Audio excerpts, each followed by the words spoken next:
तर विद्यार्थी मित्रांनो, गेल्या तासिकेमध्ये आपण सभासदाचे अधिकार व सभासदाचे सभासदत्व रद्द होण्याची कारणे बघितली होती।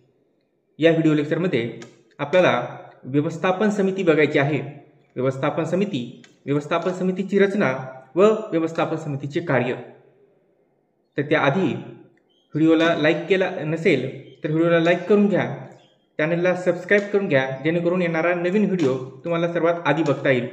तर चला विद्यार्थी मित्रांनो, आपण चालू करूया व्यवस्थापन समिती। व्यवस्थापन समिती यालाच कार्यकारी समिती असे म्हणतात, यालाच संचालक मंडळ देखील म्हणतात। इंग्रजीमध्ये मॅनेजिंग कमिटी किंवा बोर्ड ऑफ डायरेक्टर्स याला म्हणतात। व्यवस्थापन समिती ही सहकारी संस्थेमध्ये सर्वात जास्त अधिकार असणारी समिती आहे। व्यवस्थापन समितीला सहकारी संस्थेचे सर्व दैनंदिन कामकाज पाहायचे आहे आणि याकरिता निवडून दिलेली कमिटी म्हणजेच व्यवस्थापन समिती।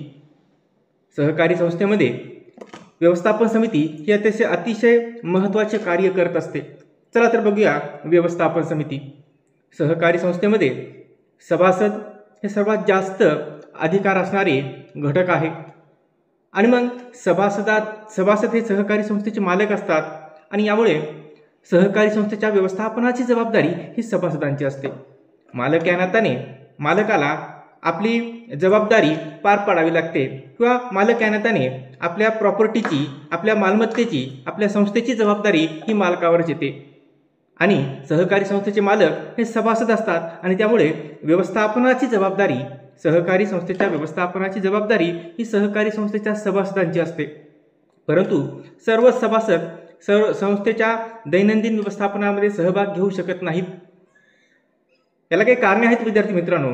ही कारणे म्हणजे सभासदांची संख्या जास्त असते। अनेक सहकारी संस्थेमध्ये 1000, 2000, 10000, 20000 पर्यंत सभासदांची संख्या असते आणि मग हे सर्वजण एकत्र येऊन सहकारी संस्थेचं व्यवस्थापन पाहू शकत नाहीत, ते शक्य होत नाही। त्याला दुसरं एक कारण आहे, ते म्हणजे सभासदातील बदल। अनेक वेळा सभासदांची संख्या निश्चित नसते, अनेक वेळा सभासदांच्या संख्येमध्ये बदल होतो। अनेक सभासद राजीनामा देऊन अगर वेगळ्या काही कारणाने सभासदत्वाचा त्याग करतात किंवा सभासदत्व त्यांचं रद्द होते। अनेक वेळा सभासदामध्ये अशा प्रकारचा बदल होतो, काही नवीन सभासद सहकारी संस्थेमध्ये सहभागी होतात, ॲड होतात आणि मग सभासदांच्या संख्येमध्ये बदल होतो आणि त्यामुळे प्रत्येकाला सहकारी संस्थेच्या व्यवस्थापनामध्ये सहभाग घेता येत नाही। आणखी एक कारण आहे, ते म्हणजे सभासदांचं दूरवरचं वास्तव्य। सहकारी संस्थेचे सभासद हे संख्येने अधिक असतात आणि त्यांचं वास्तव्य हे संस्थेच्या दूर कुठेतरी असतं, दूरवर असतं आणि त्यामुळे सर्वांना सहकारी संस्थेमध्ये येणं आणि सहकारी संस्थेचा कारभार पाहणं शक्य होत नाही आणि म्हणून अनेक कारणं अशी आहेत की ज्यामुळे सहकारी संस्थेला पर्यायी व्यवस्थापनाची जबाबदारी पाहावी लागते, की सहकारी संस्थेचा दैनंदिन कारभार पाहण्यासाठी एक वेगळी व्यवस्था सहकारी संस्थेला करावी लागते आणि ती व्यवस्था व्यवस्थापन समितीच्या द्वारे पूर्ण केली जाते। व्यवस्थापन समितीची निवड करत असताना सभासद आपले प्रतिनिधी निवडतात, त्यांना संचालक असे म्हटलं जातं। व्यवस्थापन समितीची निवड करत असताना सभासद आपले प्रतिनिधी निवडतात, त्यांना संचालक मंडळ असे म्हणतात आणि त्या संचालकाच्या समूहास एकत्रितपणे व्यवस्थापन समिती किंवा संचालक मंडळ असे म्हणतात।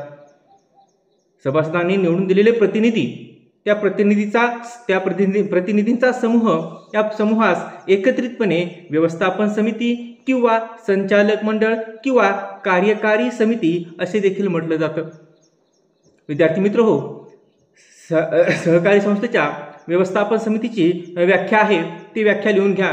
ती आहे की ज्या समितीकडे संस्थेच्या कारभाराचे व्यवस्थापन सोपवण्यात आले आहे त्या समितीस व्यवस्थापन समिती किंवा संचालक मंडळ असे म्हणतात। की अशी समिती की ज्या समितीकडे, ज्या गटाकडे व्यवस्थापन सोपवण्यात आलेलं आहे, सहकारी संस्थेचा कारभार सोपवण्यात आलेला आहे, सहकारी संस्थेच्या कारभाराचं व्यवस्थापन सोपवण्यात आलेलं आहे, त्या समितीस व्यवस्थापन समिती किंवा संचालक मंडळ असे म्हणतात। तर यानंतर विद्यार्थी मित्रांनो, आपल्याला व्यवस्थापन समितीचं स्वरूप थोडक्यात बघायचं आहे। व्यवस्थापन समिती कशा पद्धतीने कार्य करते हे आपल्याला बघायचं आहे। यामध्ये व्यवस्थापन समिती ही सहकारी संस्थेमध्ये सर्वोच्च अधिकार असणारी समिती आहे आणि सहकारी संस्थेचं सर्व कामकाज, सर्व कार्यभार हे व्यवस्थापन समितीला पार पाडावा लागत असतो. महाराष्ट्र सहकारी संस्था कायदा 1960 आणि नियम 1961 आणि उपविधी यामधील तरतुदीनुसार व्यवस्थापन समितीला व्यवस्थापनाचे सर्व अधिकार सर्वसाधारण सभेकडून प्राप्त होत असतात. विद्यार्थी मित्रो, सहकारी संस्थेमध्ये सर्वसाधारण सभा की जी सभा सभासदांची सभा म्हणून ओळखली जाते, सर्व सभासद त्या सभेला उपस्थित असतात अशी सभा. आणि सहकारी संस्थेमध्ये सहकारामध्ये सभेला किंवा सभासदांच्या सभेला किंवा अधिमंडळाच्या सभेला सर्वात जास्त अधिकार असतात. या सभेमध्ये सहकारी संस्थेसंबंधी अनेक महत्त्वाचे निर्णय घेतले जातात, धोरणं ठरवली जातात, नियम ठरवली जातात आणि त्याची अंमलबजावणी मात्र मित्रांनो व्यवस्थापन समितीला पार पाडावी लागते. त्याची अंमलबजावणी व्यवस्थापन समितीला करावी लागते. सहकारी संस्थेचे व्यवस्थापन हे व्यवस्थापन समितीकडे सोपवले जाते. या सभेकडूनच ते अधिकार या व्यवस्थापन समितीला प्राप्त होत असतात आणि या सहकारी संस्थेच्या व्यवस्थापनाची जबाबदारी व्यवस्थापन समितीकडे सोपवली जाते. व्यवस्थापन समिती सर्वसाधारण सभेकडून मिळालेल्या अधिकाराचा वापर व्यवस्थापन समितीच्या सभांमध्ये करू शकते आणि मग सहकारी संस्थेच्या संदर्भात जे काही निर्णय घ्यायचे आहेत ते निर्णय आपल्या सभेमध्ये, व्यवस्थापन समितीच्या सभेमध्ये या व्यवस्थापन समितीला त्या अधिकाराचा वापर करता येतो आणि मग सहकारी संस्थेच्या संदर्भात काही निर्णय सुद्धा घेता येतात. संस्थेच्या दैनंदिन कामकाजाबाबतचे निर्णय ही व्यवस्थापन समिती घेत असते. व्यवस्थापन समितीला सहकारी संस्थेचा सर्व कारभार पाहायचा आहे आणि मग त्या कारभार करत असताना जे काही निर्णय घ्यायचे आहेत ते सर्व निर्णय हे व्यवस्थापन समितीलाच घ्यायचे असतात. या व्यवस्थापन समितीचा, कार्यकारी समितीचा, या संचालक मंडळाचा कार्यकाल विद्यार्थी मित्रो 5 वर्षासाठी असतो.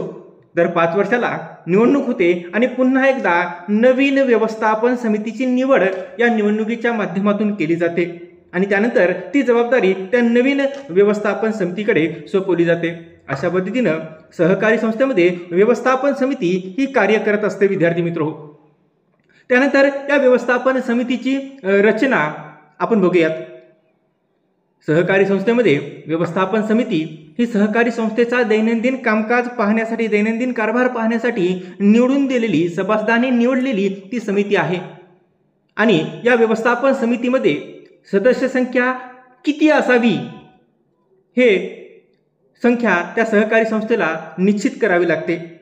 सहकारी संस्थेच्या उपविधीमध्ये ही संख्या संस्थेला निश्चित करावी लागते. त्या उपविधीमध्ये ती संख्या लिहावी लागते. ते नियम तयार करावा लागतो. त्यानंतर सामान्यपणे व्यवस्थापन समितीतील सदस्य संख्या ही विषम अंकामध्ये असते. मताची समानता टाळण्यासाठी किंवा अनेक वेळेला काही निर्णय घ्यायचे असतात तेव्हा त्यामध्ये मतदान घेण्यात येतं आणि या मतदानामध्ये मताची समानता होऊ नये यासाठी व्यवस्थापन समिती ही जी काही संख्या आहे ती विषम अंकामध्ये ठेवली जाते, जेणेकरून कोणताही एक निर्णय त्या ठिकाणी या व्यवस्थापन समितीला घेता यावा आणि मग त्या निर्णयाद्वारे सहकारी संस्थेचं कार्य पुढे चालत राहावं. जर सहकारी संस्थेचा एखादा निर्णय सहकारी संस्थेच्या व्यवस्थापन समितीला घेता आला नाही किंवा बहुमताने तो निर्णय झाला नाही तर सहकारी संस्थेचं फार मोठं नुकसान होऊ शकतं आणि म्हणून ही संख्या साधारणतः विषम अंकामध्येच असते. व्यवस्थापन समितीतील सदस्य संख्या ही जास्तीत जास्त 21 पर्यंत असावी असं महाराष्ट्र सहकारी संस्था कायदा 1960 मध्ये नमूद केलेलं आहे. परंतु अनेक वेळा निबंधक हा सहकारी संस्थेच्या व्यवस्थापन समितीच्या सदस्याची संख्या वाढवून देऊ शकतो. तो अधिकार फक्त निबंधकास आहे. निबंधकास सहकारी संस्थेच्या समिती सदस्याची किंवा व्यवस्थापन समितीच्या सदस्याची संख्या ठरवण्याचा अधिकार आहे आणि मग निबंधक सर्वसाधारण किंवा एखादा विशेष आदेश काढून सरकारी राजपत्रामध्ये ती संख्या तो ठरवू शकतो आणि सहकारी संस्थेच्या व्यवस्थापन समितीच्या सदस्य संख्येमध्ये तो बदल सुद्धा करू शकतो. अशा पद्धतीने व्यवस्थापन समितीची रचना ही आपल्याला सांगता येईल. यानंतर आपल्याला व्यवस्थापन समितीची कार्य बघायची आहेत. व्यवस्थापन समिती ही सहकारी संस्थेमध्ये दैनंदिन कारभार करत असते आणि तो कारभार करत असताना, ते कामकाज पाहत असताना, संस्था चालवत असताना सहकारी संस्थेला अनेक कार्य करावी लागतात. ती कार्य आपण सविस्तर पाहणार आहोत. व्यवस्थापन समितीची कार्य. व्यवस्थापन समिती ही सहकारी संस्थेमध्ये दैनंदिन व्यवस्थापन पाहण्यासाठी निवडून दिलेली समिती आहे. हिलाच कार्यकारी समिती किंवा संचालक मंडळ देखील म्हटलं जातं. तर व्यवस्थापन समितीच्या कार्यामध्ये व्यवस्थापन समितीचं पहिलं कार्य आहे ते म्हणजे धोरणाची अंमलबजावणी. सहकारी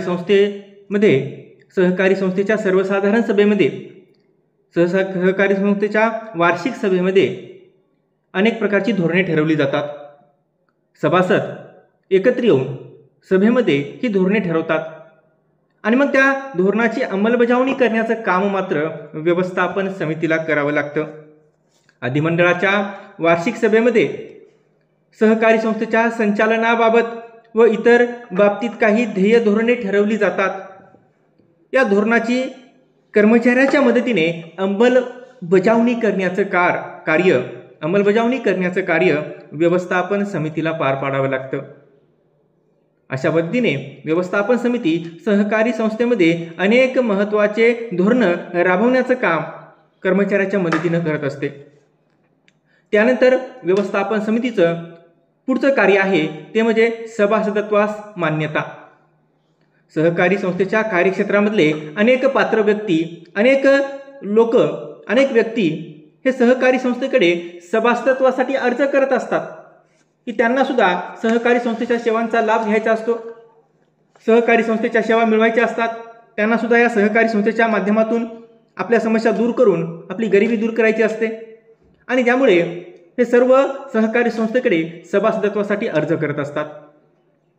आलेले सर्व अर्ज सचिव हा व्यवस्थापन समितीसमोर मान्यतेसाठी ठेवतो.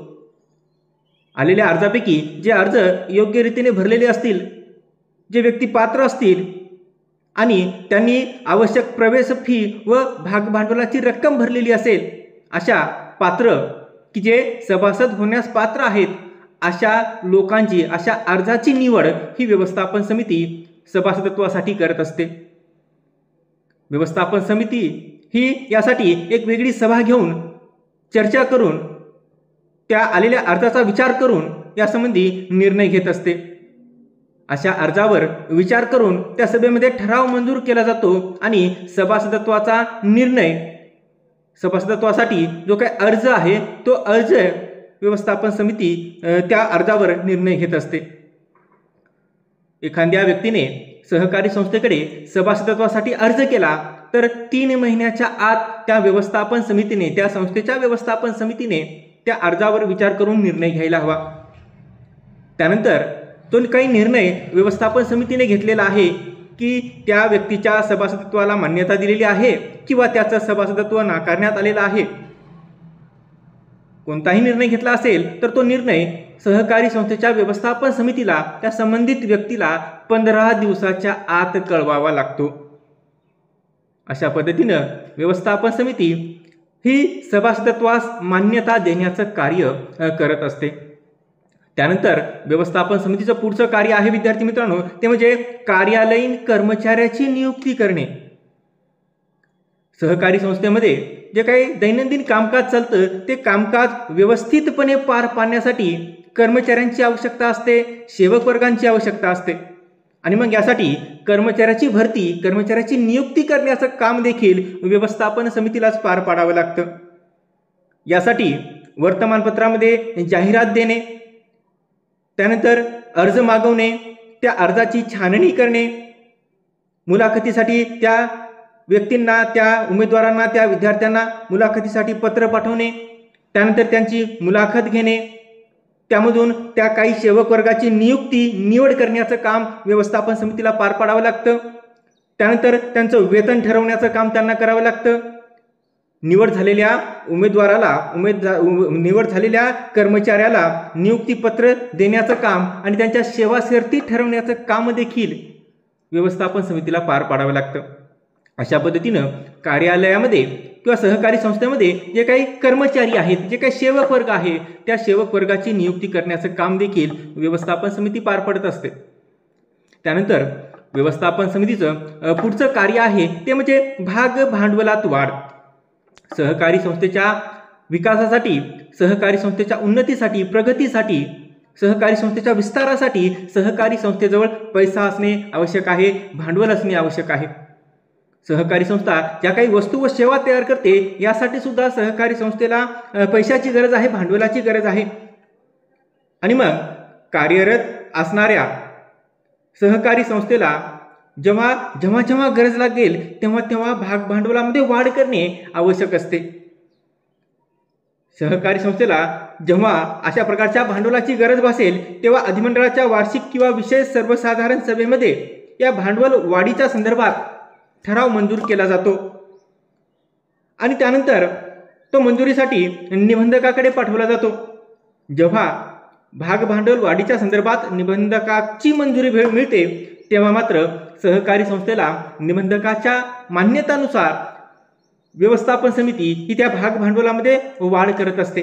वाढ करण्यासाठी जी काही प्रोसेस, जी काही प्रक्रिया करावी लागते ते प्रक्रिया करण्याचं काम, ते कार्य करण्याचं काम हे सुद्धा व्यवस्थापन समिती करते आणि म्हणून भाग भांडवलात वाढ करण्याचं कार्य देखील व्यवस्थापन समितीला करावं लागतं. त्यानंतर सहकारी संस्थेच्या निधीमध्ये वाढ करण्याचं काम हे देखील व्यवस्थापन समितीला करावं लागतं. हे देखील व्यवस्थापन समितीचं एक महत्त्वाचं कार्य आहे. सहकारी संस्थेला अर्थक्षम करण्यासाठी किंवा सहकारी संस्थेच्या निधीमध्ये वाढ करण्यासाठी व्यवस्थापन समिती कार्य करत असते. त्यासाठी व्यवस्थापन समितीला ठेवी स्वीकारण्याचं कार्य करावं लागतं. अनेक वेळा सहकारी संस्थेच्या व्यवस्थापन समितीला अनेक वित्तीय संस्थांकडून अनेक बाहेरच्या लोकांकडून, संस्थेकडून किंवा इतर सहकारी संस्थांकडून कर्ज घ्यावं लागतं. अनेक वेळा समाजासाठी कार्य करणाऱ्या संस्था, सेवाभावी संस्था किंवा समाजातील काही असे लोक की जे सहकारी संस्थेला मदत करू इच्छितात, देणगी देऊ इच्छितात, तर त्या देणग्या स्वीकारण्याचं कार्य देखील व्यवस्थापन समितीला करावं लागतं. अशा विविध मार्गाने सहकारी संस्थेची जे काही निधी आहे, सहकारी संस्थेचा निधी आहे, तो निधी वाढवण्याचं काम ही व्यवस्थापन समिती करत असते. त्यानंतर व्यवस्थापन समितीचं पुढचं कार्य आहे ते म्हणजे सेवकांच्या तक्रारीचं निवारण करणे. सहकारी संस्थेमध्ये अनेक प्रकारचे कर्मचारी असतात. लिपिक असेल, सेवक असेल, सफाई कामगार असेल, असे अनेक प्रकारचे सेवक वेगवेगळ्या प्रकारचे कार्य ते करत असतात आणि ते कार्य करत असताना त्या कर्मचाऱ्याच्या काही तक्रारी असतात, काही मागण्या असतात. सेवकांच्या या तक्रारी, या मागण्याकडे, या तक्रारींकडे योग्य लक्ष दिलं गेलं पाहिजे आणि ते लक्ष देण्याचं काम, त्या सूचना ऐकण्याचं काम हे व्यवस्थापन समितीला करावं लागतं. अन्यथा विद्यार्थी मित्रहो, या कर्मचाऱ्यांमध्ये असंतोष किंवा अस्वस्थता निर्माण होईल आणि त्याचा परिणाम सहकारी संस्थेच्या कार्यावर होईल. आणि म्हणून व्यवस्थापन समितीला सेवकांच्या तक्रारीचं निवारण करण्याची आवश्यकता असते. सेवकांच्या ज्या काही समस्या आहेत, ज्या काही सूचना आहेत त्या ऐकून घेऊन त्या सोडवण्याचं काम, ते प्रश्न मार्गी लावण्याचं काम देखील व्यवस्थापन समिती करत असते. यामध्ये कर्मचाऱ्याच्या अनेक प्रकारच्या तक्रारी असू शकतात. जसं की आरोग्यविषयक सेवेचा अभाव असेल, कार्यालयातील काही सुविधांचा अभाव असेल, तसेच त्यांच्या पगारवाढीच्या संदर्भात काही समस्या असेल, तक्रार असेल, सुट्ट्याच्या संदर्भात काही तक्रार असेल, काही त्यांची मागणी असेल, पगारीची असेल किंवा मग बोनस मिळण्याबाबतची काही मागणी असेल, तर अशा रीतीने सेवकांच्या अनेक तक्रारी, मागण्या, सूचना असू शकतात आणि त्या ऐकणे आणि त्या तक्रारीचं निवारण करण्याचं काम हे व्यवस्थापन समितीला करावं लागतं. त्यानंतर व्यवस्थापन समितीचं पुढचं कार्य आहे ते म्हणजे सभासदांच्या तक्रारीचं निवारण करणे. सभासद हा सहकारी संस्थेचा मालक आणि मग मालक या नात्याने तो त्या सहकारी संस्थेमध्ये आल्यानंतर त्याला योग्य तो सन्मान मिळणे अपेक्षित आहे. त्याचं जे काही कार्य आहे ते कार्य सहकारी संस्थेमध्ये आल्यानंतर व्यवस्थित पार पाडणे किंवा व्यवस्थित पाडलं गेलं पाहिजे. त्याचे एखादं कार्य आहे ते लवकरात लवकर झालं पाहिजे, तरच त्याच्या समस्या दूर होतील. एखादा सभासद सहकारी संस्थेमध्ये आला, एखादं काम घेऊन आला, एखादं कार्य करण्यासाठी आला आणि त्याला जर जास्त वेळ लागत असेल तर मात्र त्याची समस्या लवकर दूर होऊ शकत नाही. सहकारी संस्थेमध्ये आल्यानंतर त्याला योग्य तो सन्मान मिळणे आवश्यक आहे, योग्य ती वागणूक मिळणे आवश्यक आहे. परंतु त्याबाबतचा त्याचा अनुभव चांगला नसेल तर तो संस्थेच्या कारभाराविषयी, संस्थेच्या कामकाजाविषयी व्यवस्थापन समितीकडे तो तक्रार करू शकतो की एखाद्या कर्मचाऱ्याने त्याला व्यवस्थित वागणूक दिली नाही, त्याचं कार्य केलं नाही, त्याचं काय ऐकलं नाही. तर अनेक वेळा तो त्या कर्मचाऱ्याची तक्रार ही व्यवस्थापन समितीकडे करत असतो आणि मग व्यवस्थापन समितीने त्या कर्मचाऱ्यावर कारवाई करून किंवा योग्य ती उचित कारवाई करून, नियमानुसार कारवाई करून हे सेवकांच्या तक्रारी सोडवण्याचं काम, सभासदांच्या तक्रारी सोडवण्याचं काम हे व्यवस्थापन समितीला करावं लागतं. व्यवस्थापन समितीने योग्य ती चौकशी करून, शक्य असल्यास उपाययोजना करून त्या तक्रारीचं निवारण करणे आवश्यक आहे. सभासदांच्या काही इतरही समस्या, इतरही मागण्या असू शकतात की जसं भाग हस्तांतरणात विलंब असेल, कर्ज मंजुरीस विलंब असेल, कमी लाभांश एखाद्या सभासदाला मिळालेला असेल, अनावश्यक सभासदांच्या रकमेमधून काही रक्कम वजा केलेली असेल, वजावटी केलेल्या असतील, तर अशा वेळी सुद्धा सभासद हे व्यवस्थापन समितीकडे तक्रार करू शकतो आणि त्या तक्रारी सोडवण्याचं काम हे व्यवस्थापन समितीला करावं लागतं. त्यानंतर व्यवस्थापन समितीचं पुढचं कार्य आहे ते म्हणजे सभासदांचे हित संरक्षण करणे. सहकारी संस्थेचे सभासद हे अत्यंत गरीब असतात, कमी उत्पन्न गटातील असतात. सहकारी संस्थेची स्थापना त्यांनी आपल्या समस्या दूर करण्यासाठी केलेली असते. सहकारी संस्थेचा एक भाग झालेले असतात की जेणेकरून सहकारी संस्थेकडे ते एका मोठ्या आशेने पाहत असतात की या सहकारी संस्थेच्या माध्यमातून आपल्या समस्या दूर होतील. त्यांनी त्यांचा कष्टाचा पैसा, घामाचा पैसा त्या सहकारी संस्थेमध्ये गुंतवलेला असतो आणि त्यामुळे सहकारी संस्थेकडून उत्तम प्रकारच्या सेवा मिळणे हे त्यांना अपेक्षित असते. सहकारी संस्थेच्या माध्यमातून त्यांचा जो काही उत्पादित माल आहे त्या मालाला योग्य भाव मिळणे हे त्यांना अपेक्षित असते. सहकारी संस्थेचा सभासद या नात्याने सहकारी संस्थेकडून जो लाभांश मिळणे आवश्यक आहे तो लाभांश, योग्य लाभांश मिळणे ही त्यांची अपेक्षा असते. सहकारी संस्थेमध्ये त्यांनी जी गुंतवणूक केलेली आहे ती गुंतवणूक सुरक्षित व्हावी, त्या गुंतवणुकीतून त्यांना काही फायदा व्हावा हे त्यांना अपेक्षित असते. आणि म्हणून यासाठी व्यवस्थापन समितीकडे ते अतिशय विश्वासाने बघत असतात. त्या व्यवस्थापन समितीची निवड त्यांनी अतिशय विश्वासाने केलेली असते आणि म्हणून व्यवस्थापन समिती ही सभासदांच्या साठी कार्य करणारी समिती असणे आवश्यक आहे. सभासदांचे हित, सभासदांचा फायदा करून देण्यासाठी व्यवस्थापन समितीने कार्य करावं. सभासदांचे हित कशामध्ये आहे, सभासदांचा फायदा कसा होईल हे प्रयत्न व्यवस्थापन समितीने नेहमी केले पाहिजेत आणि म्हणून सभासदांचं हित संरक्षण करण्याचं कार्य देखील व्यवस्थापन समितीला पार पाडावं लागतं. त्यानंतर व्यवस्थापन समितीचं पुढचं कार्य आहे ते म्हणजे निवडणुकांचे आयोजन. आपण आधीच बघितलेलं आहे की व्यवस्थापन समितीचा कार्यकाल हा 5 वर्षाचा असतो. 5 वर्षानंतर नवीन व्यवस्थापन समितीची निवड केली जाते निवडणुकीच्या माध्यमातून. संस्थेच्या या सर्व निवडणुका घेणे तसेच मुदत संपण्यापूर्वी व्यवस्थापन समितीची आपली मुदत संपण्यापूर्वी निवडणुकीचं आयोजन करण्याचं काम हे सुद्धा व्यवस्थापन समितीला करावं लागतं. यासाठी राज्य सहकारी निवडणूक प्राधिकरणाला कळवणे देखील आवश्यक आहे की आमचा कार्यकाल आता संपत आहे आणि तुम्ही आमच्या सहकारी संस्थेमध्ये निवडणुका घ्याव्यात. सहकारी संस्थेच्या ज्या काही निवडणुका आहे ते राज्य निवडणूक प्राधिकरण घेत असतं आणि म्हणून व्यवस्थापन समितीचं हे कार्य आहे की आपला कार्यकाल संपण्याच्या आधी त्या निवडणूक प्राधिकरणाला कळवणे आणि मग त्यांच्या सूचनेनुसार सहकारी संस्थेमध्ये निवडणुकांचं आयोजन करणे. जेणेकरून नवीन व्यवस्थापन समितीची निवड केली जाईल, नवीन व्यवस्थापन समितीची निवड केली जाईल, नियुक्ती केली जाईल आणि त्यानंतर त्या व्यवस्थापन समितीकडे सहकारी संस्थेचा दैनंदिन कारभार सोपवला जाईल. त्यानंतर व्यवस्थापन समितीचं पुढचं कार्य म्हणजे सर्वसाधारण सभांचे आयोजन करणे. व्यवस्थापन समितीने कायद्यातील तरतुदीप्रमाणे अधिमंडळाच्या वार्षिक सभा, अधिमंडळाची विशेष सभा अशा प्रकारच्या सभा बोलवल्या पाहिजेत. आर्थिक वर्ष संपल्यानंतर 6 महिन्याच्या आत सहकारी संस्थेला वार्षिक सभा घ्यावी लागते आणि ती वार्षिक सभा घेण्याचं कार्य हे व्यवस्थापन समितीला पार पाडावं लागतं. अशा प्रकारची सभा ही दरवर्षी सहकारी संस्थेच्या व्यवस्थापन समितीने बोलवली पाहिजे. सभेची सूचना मिळवण्याचा अधिकार असणाऱ्या प्रत्येक सभासदाला, प्रत्येक व्यक्तीला ती सूचना आणि त्या सभेची कार्यक्रम पत्रिका पोहोचवण्याची जबाबदारी देखील व्यवस्थापन समितीने पार पाडणे आवश्यक आहे. त्या सभेच्या सूचनेबरोबर वार्षिक अहवाल, हिशोब तपासणीचा अहवाल हे पाठवणे देखील हे व्यवस्थापन समितीचं कार्य आहे. अशा पद्धतीनं हे सर्व कार्य व्यवस्थापन समितीला पार पाडावे लागतात.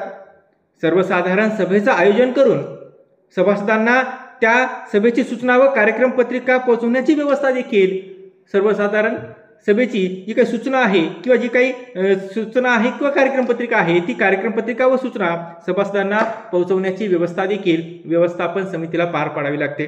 तर अशा पद्धतीने व्यवस्थापन समितीची कार्य, वेगवेगळ्या प्रकारची कार्य आपल्याला सांगता येतील. तर विद्यार्थी मित्रांनो, या व्हिडिओमध्ये इथे आपण थांबूया.